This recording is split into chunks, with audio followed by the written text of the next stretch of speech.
Olá, bem-vindo de volta, meus caros ouvintes aqui do canal, a mais um episódio histórico da lore do nosso mundo real. Meus amigos, hoje nós vamos falar dele, o Barão Vermelho. Com certeza você já ouviu falar do Barão Vermelho, você deve ter visto um avião de 3 asas vermelho em algum lugarzinho assim de brinquedo para vender. Você já ouviu falar disso aí, tem uma banda brasileira com esse nome. Então de onde é que vem isso? Quem foi esse cara? Por que existe toda essa lenda? Aperte seus... Aliás, não tinha cinto nessa época, então torce que o avião não caia. E vamos fazer uma viagem histórica aqui, eu e você, na carreira militar e na história do Manfred von Richthofen. O Manfred von Richthofen é o homem que vai se tornar a lenda, o Barão Vermelho. Vamos começar, que nem toda a bibliografia, no nascimento. O Manfred Albrecht Freiherr von Richthofen. Eu tô treinando aqui o meu alemão para melhorar a pronúncia nos vídeos da guerra, né? Acho que vai ser útil para outra coisa mais para frente, né? Talvez tenha uma segunda. Ele nasceu em 2 de maio de 1892 em Wrocław, que fica hoje na Polônia. Na época pertencia à Alemanha e, no caso, ele nasceu numa família, teoricamente já de uma descendência tradicional alemã, e ele seguiu carreira militar. Ele tinha 4 irmãos, então, né, uma família com 4 irmãos, ele teria que trabalhar alguma coisa. Ele foi pro exército, e no exército ele se graduou como na escola de cadetes para virar um oficial. Como ele era novo, ele foi colocado, e né, de uma família de respeito, ele foi colocado num regimento de cavalaria, os Ulanos. Em alemão eles falam Ulanen, mas tipo para nós é Ulano, né, em português. Em 1911, ele serviu na cavalaria. Enquanto ele estava ali servindo na cavalaria, começou a Primeira Guerra Mundial. E a cavalaria na Primeira Guerra Mundial, você deve ter visto aqui na série convencional, que não apareceu muito na Alemanha. Pois é, eles não são idiotas de mandar tipo os oficiais, as famílias ricas e influentes, os filhos deles morrer de forma idiota, que nem certos franceses fizeram no começo da guerra. Então eles não vão mandar a cavalaria de elite deles se matar de graça, enquanto a cavalaria tá aqui fazendo mais a parte do policiamento interno. Ele não se sentiu bem com isso. Ele não estava feliz, tipo, de estar sendo mantido protegido. Ele não queria nem um pouco. E ele escreveu e pediu para participar de alguma forma mais ativa. Ele vai se inscrever num programa para lutar na linha de frente e não lutar como, né, os meros mortais da infantaria, como um cara nobre. Ele vai lutar do jeito certo, com uma máquina de guerra. Em 1915, ele solicitou a transferência para mudar da cavalaria para um programa de pilotos reservistas. Por quê? É que nessa época a aviação tava decolando. Tá, eu paro, não faço mais trocadilhos. Mas no caso a aviação tava começando e a guerra mostrou a eficiência da aviação e agora tava uma necessidade de pilotos para ontem. Só que ninguém sabia dirigir um maldito avião, então eles precisavam treinar o máximo possível, o máximo de gente, quão rápido melhor, para servir como piloto na linha de frente. Então começou a se criar alguns programas, só que os programas de aviação só aceitavam quem era excepcional. Tu tinha que passar num teste físico, um teste mental, tinha que ter uma avaliação histórica da pessoa. Tipo, se tu vem de uma família que eles não já não entra, entendeu? Tem todo um esquema e eles selecionavam a dedo quem ia entrar. E o Manfred, quando ele escreveu isso aí, ele pensou, não vão me aceitar mais nem a pau, eu não sou tão influente assim, né, eu sou peixe pequeno perto dos outros, então eles vão me deixar para trás. Mas reza a lenda que na carta que ele escreveu assim: eu não entrei na guerra para ficar coletando ovo e pegando queijo pro exército, eu tô aqui por outra razão. E né, quem leu isso provavelmente se impressionou com a coragem desse cara, e coragem era uma coisa que para ser um piloto de avião tu ia precisar nessa época. Eles não viviam muito, digamos, apenas isso. Então, por algum motivo, quem estava fazendo ali a avaliação das cartas aceitou a transferência dele. Em maio de 1915, ele vai entrar como um novo piloto em treinamento, e ali ele vai começar a treinar Devido à necessidade rápida de pilotos na linha de frente, em junho de 1915, ele já fez o primeiro voo. Ele pilotou um avião no fronte contra a Rússia.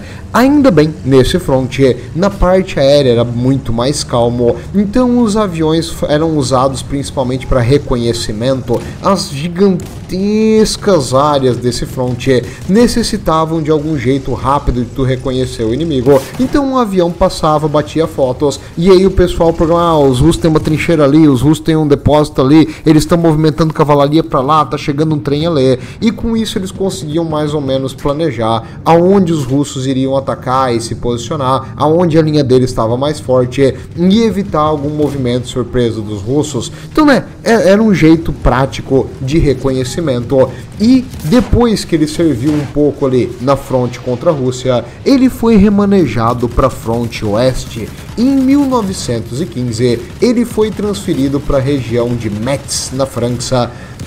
E quando ele estava no trem para ir para Metz, ele conheceu um cara, porque né, ele estava viajando com o pessoal da aviação, é um grupinho, tipo, eles se acham, então eles não se misturam com o resto da gentalha. Então eles estavam ali conversando e ele encontrou outro piloto. Esse piloto se chamava Oswald Bock. Oswald Bock,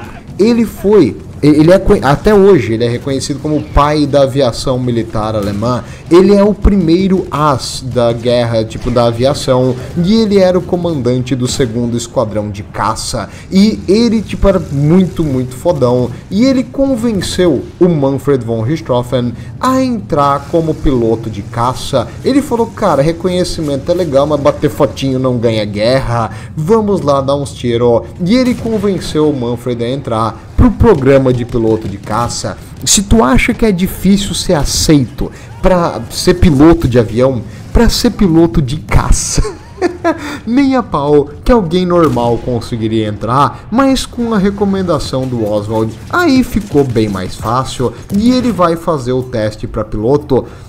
E o que aconteceu?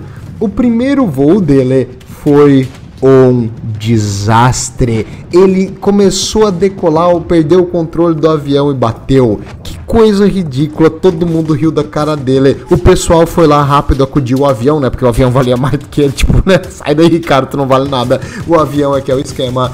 E o avião, incrivelmente, entendeu tudo certo, conseguiram reparar. Mas, mesmo com isso, ele acostumou com esses novos aviões, porque o caça era diferente do avião de reconhecimento, ele era mais complexo e mais rápido.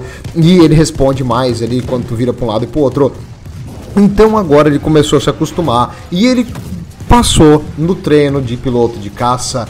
Em agosto de 1916, ele vai encontrar de novo o Oswald e o Oswald vai pedir para ele se juntar ao esquadrão dele e ele vai entrar pro Jagdstaffel 2, e isso em alemão quer dizer Esquadrão de Caça 2. Logo depois dele entrar, diz a lenda que no dia seguinte ele derrubou o primeiro inimigo. Então o cara, tipo, logo que entrou, já fez uma vitória aérea. E quando ele ganhou, tipo, ele chegou na base, todo mundo pagou pra ele uma cerveja, o pessoal tava feliz ali, cerveja não, chopp, né, porque é alemão. Então eles estavam tudo felizes ali. E aí ele pediu pra um joalheiro em Berlim fazer pra ele um copo de prata, e esse copo de prata ele engravou com o nome do modelo do avião que ele derrubou, e aí ele ficou feliz e ele decidiu fazer isso uma tradição. Então, né, aqui tem mais uma pegada legal, aqui um objeto histórico,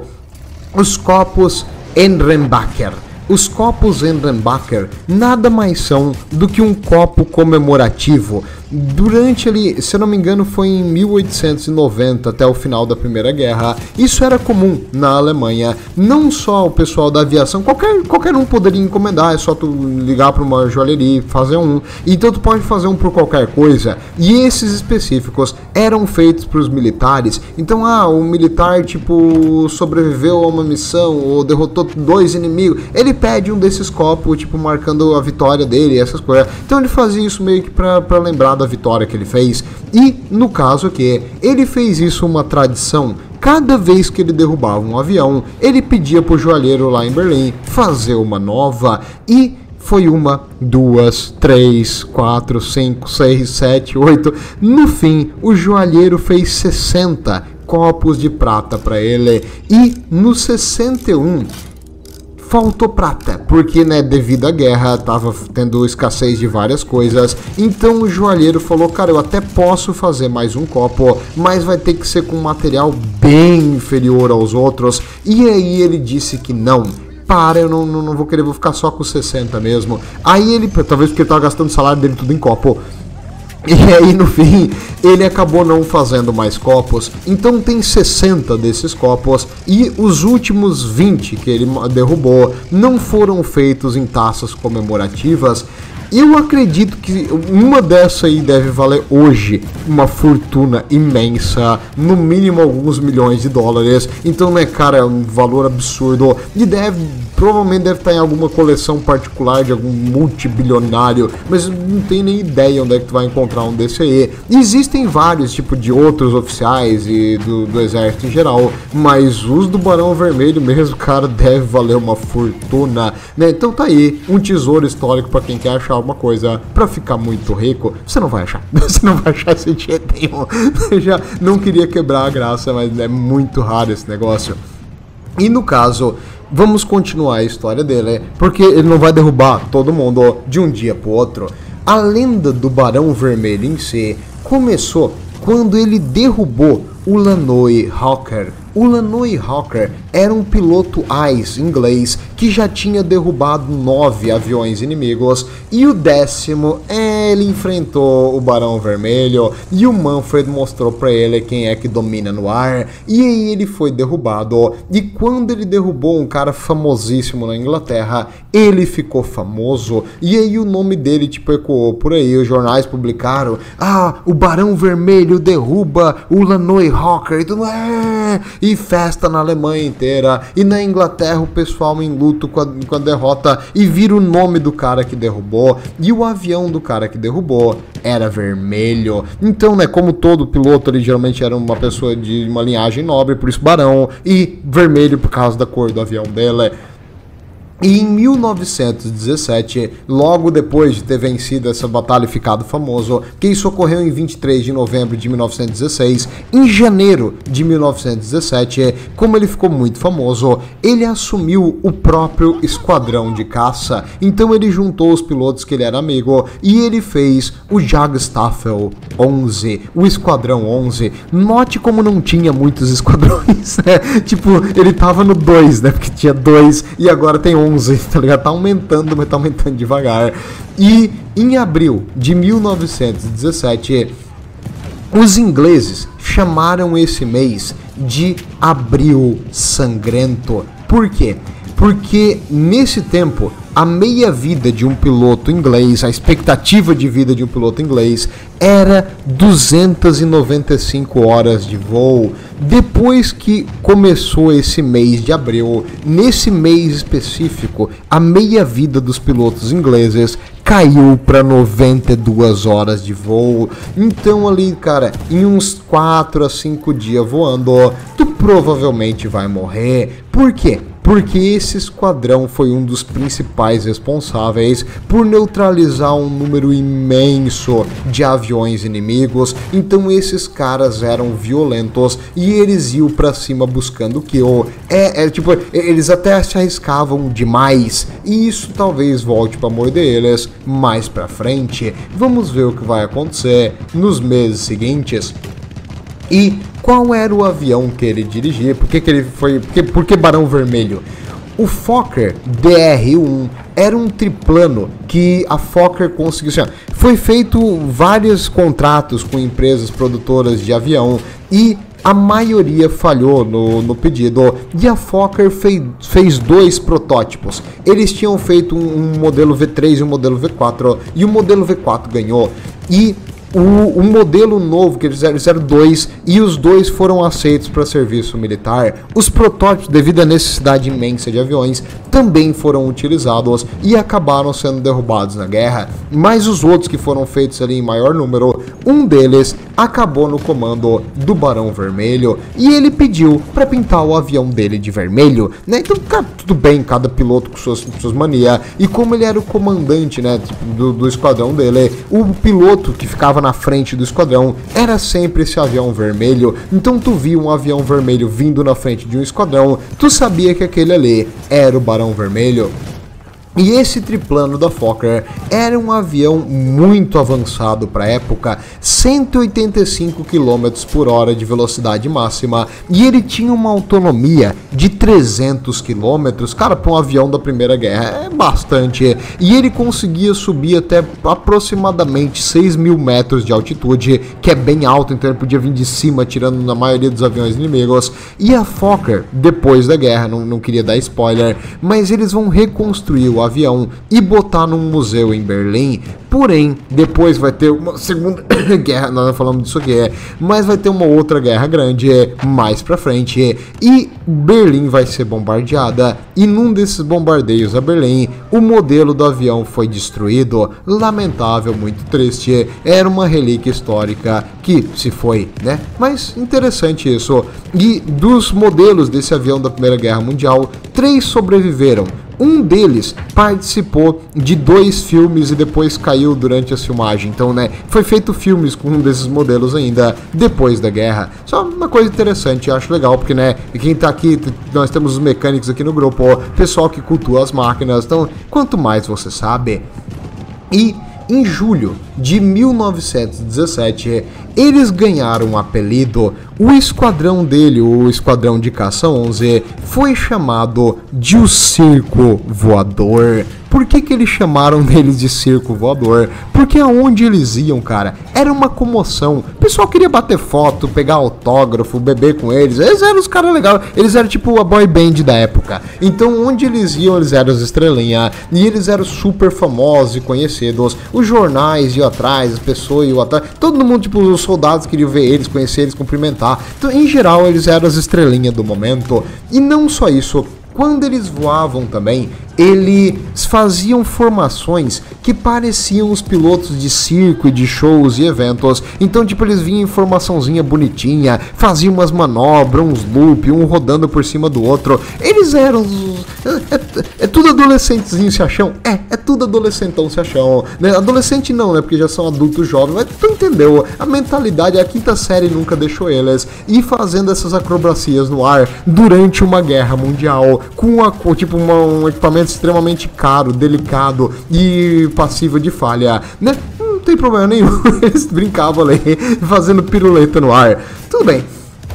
E com isso, eles foram chamados de o Circo Voador, e em julho de 1917, ele foi atingido, e o desgraçado levou uma bala no avião, e o avião sacudiu e ele bateu a cabeça, e ele tipo, rachou o óculos, ficou meio embaçado, e o avião começou a perder altitude, ainda bem que era um triplano. Por ser um triplano, ele conseguiu estabilizar no ar e meio que formar um planador, e eventualmente ele conseguiu fazer uma aterrissagem de emergência, sobrevivendo à queda. Ele conseguiu sobreviver à queda de um avião, mesmo ferido. Ele vai ficar um pouquinho fora, mas depois ele vai voltar para o combate logo em seguida. Em 21 de abril de 1918, porém, ele não vai ter a mesma sorte.